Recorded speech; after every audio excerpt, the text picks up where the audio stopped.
భలే ఛాన్సులే.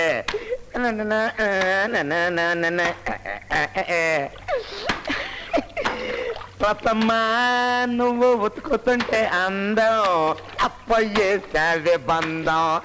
రచ్చ నిన్ను ఎలట చూస్తా ఉంటే కొత్త మోగేదో పుట్టుకొస్తుంది. అట్టాగా నీ మొహం వెళ్ళి అద్దంలో చూసుకో. యాదో మొహం అని యాదో మొహం. మన ఫేసుకేంటే ఓలాంధ్రాలో సోలం అందగానే. రచ్చ నువ్వు అన్నావంటే పట్నం నుంచి సింతపూల కోక రవ్వల గాజులు తెచ్చిస్తానే. అనవే జిమ్మడిపోను. అట్టాగా మరి నా మీద అంత ప్రేమ ఉన్నప్పుడు అలా గట్టు మీద నిలబడి లొట్టలు వేసుకుంటే ఎట్టా? రారా నా బంగారు బావా. మామా అమ్మని నా మీద ఎంత ప్రేమ నీ గుండెలో దాచుకున్నావే. ఇక చూసుకో, ఈ కానుంచి నీ బతుకు సాకిరేవుల దగదగలాడిపోద్ది.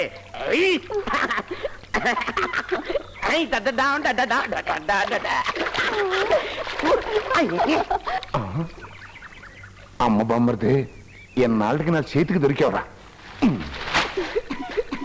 రతి మావా వాడు వచ్చేస్తున్నాడు. ఎవడే కొంప తీసిన మూడా? కాదు మీ బావా. అమ్మో మా బావి ఎల్లప్పుడు వస్తున్నాడేంటి? ఈ విషయం మా అక్క చెప్పాడంటే డొక్క దించేస్తుంది.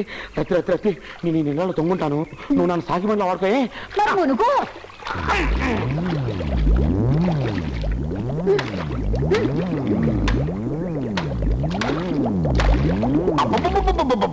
అదిరిపోతుంది. ఏంటి నువ్వు బట్టలుకి బండ నిన్ననే తెప్పించా నల్గొండ నుంచి నాపరాయి బండ. బాగుందా?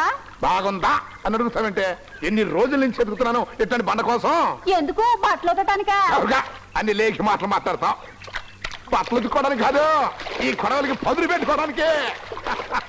రాస్తే ఈ బండ మీద గాని ఈ కొడవలకి పదును పెడితే యాక బిగిని ఎకరం పొలం కోసలు పారేయచ్చు.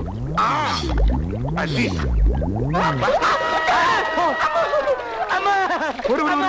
నువ్వంటరా బామ్మర్ది? నేనే. మా అక్కకి ఇష్టమని మొళ్ళతో నీళ్ళలో మునిగి మట్ట గడితలు పడతా ఉంటే కొడవలో ఒకటి తీసుకొని ఇచ్చిన నువ్వు కూర చేయాలని చూస్తావా? ఉండు మా అక్కకి చెప్తాను. అంత పెనం మొహం నాయాల చీర కనపడింది కదా అని ఓ ఎగేసుకొచ్చి అరికలు చెప్తావా?